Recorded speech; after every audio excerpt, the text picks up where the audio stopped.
"Be quiet," the maid urged with her eyes, because the man who ruled the streets had just stepped into a truth that could ruin everyone.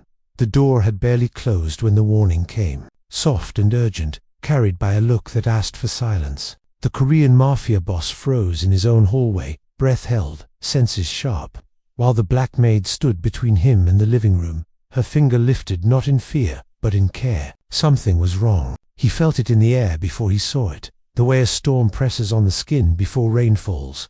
Kong Min-jae had come home early, an hour stolen from a life that rarely allowed mercy. His suit still smelled of leather and city heat. His shoes touched marble that reflected a house built on order and control. The house was too still, not peaceful, still like a held breath. He did not speak. Silence had kept him alive longer than any weapon ever could. Min-jae was a man shaped by restraint. Power sat on him like a tailored coat, worn daily, never flaunted. In soul, his name traveled faster than his shadow, whispered in rooms where deals were sealed with nods and pauses. He led without shouting. He punished without spectacle. People feared him because he never needed to prove anything. Today, he wanted only to see his wife before night fell. Sujeon, the woman who once believed she could sovereign, a man carved from rules and risks, the woman who had learned to live in rooms filled with secrets. The maid, Amina, met his eyes again, steady and pleading. She had worked in this house long enough to read danger the way sailors read the sea. Her shoulders were tight, her breath shallow. She shook her head once, slow and heavy, as if asking him to brace himself.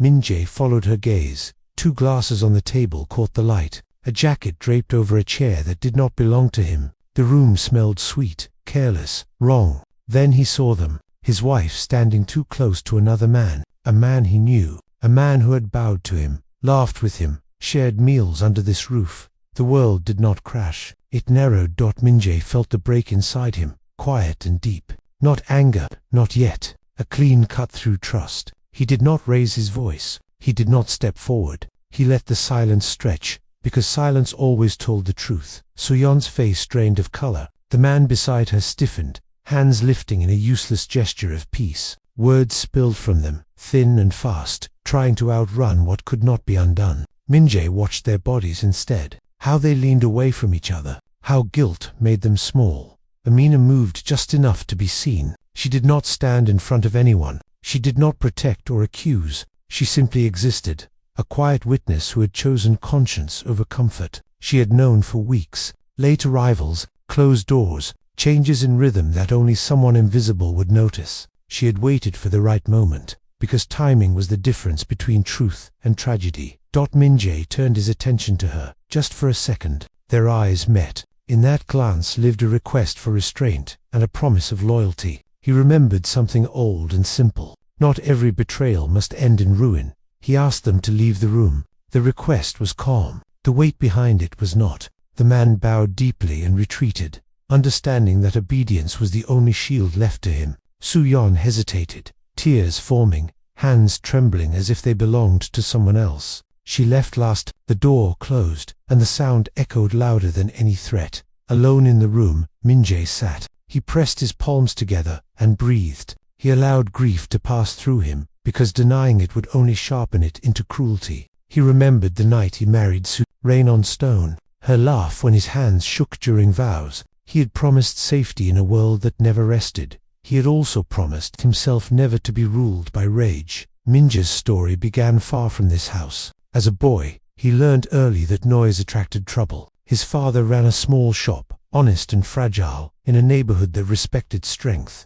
When the shop was threatened, Min-jae watched his father choose calm over panic. That calm saved them once. It failed them later. The lesson stayed anyway. Min-jae rose through the underworld, not by force, but by foresight. He lost friends who were louder than they were wise. He learned to read rooms, to smell lies, to hear danger in pauses. He carried the memory of a brother lost to pride, a night when anger spoke faster than sense. That loss taught him the cost of impulse. Sue-Yeon had known this man and loved him anyway. She loved the quiet evenings, the books, the way he listened. She hated the absences, the walls, the rules that followed him home like ghosts. Loneliness had crept in slowly, wearing patience thin. The man she chose today offered attention without weight, comfort without consequence. She told herself stories that made it easier. Amina had seen the cost of such stories before. She had crossed oceans to find work, learned to be unseen to survive. In other houses, she had watched anger end lives. She had promised herself she would not let that happen again, if she could help it. Minjay called her name, soft, grateful. He asked why she warned him now. Amina answered simply. The man had arrived before the staff change. There would be no cover later. She could not let him walk in blind. Loyalty, she said, was not about position. It was about choosing right when no one is watching. That sentence stayed with him like a steady hand on the back dot.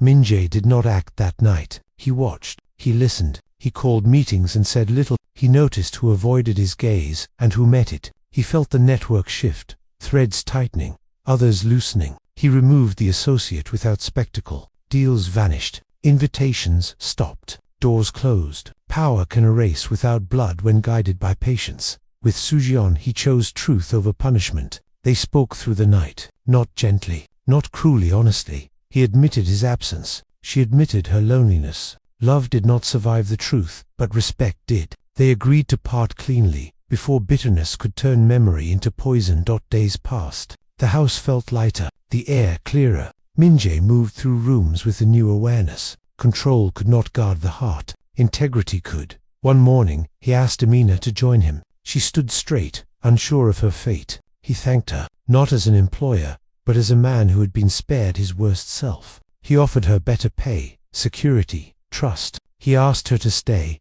not as someone unseen, but as someone valued. Amina accepted with quiet pride. She knew respect lived in actions, not praise. There are moments that define power, not when it strikes, but when it chooses not to. In a city that measured strength by fear, Minjay learned another measure. Silence can be mercy. Restraint can be courage. Loyalty can come from the least expected place. The final meeting came weeks later. The associate, now stripped of standing, stood small before him. Minjay did not threaten. He did not explain. He simply ended the connection and turned away. The room understood. That night, Minjay stood by a window and watched the city breathe. Lights pulsed like a living thing. He felt older, lighter, clearer. He knew the streets would test him again. They always did. But he would meet them with the same rule that saved him now. Honor is what remains when anger leaves the room. Amina passed by, carrying tea. Their eyes met, and there was peace in the shared understanding. She had not saved a marriage. She had saved a man from becoming what he feared. The house settled into a new rhythm, not perfect, honest. Minjay rebuilt with fewer illusions and stronger foundations. He learned that the loudest victory is sometimes choosing calm. Some stories end with applause. This one ended with quiet respect. If this story stayed with you, share where you are watching from and what lesson you carry forward. Subscribe for more cinematic stories that honor silent strength, hard choices, and the power of restraint.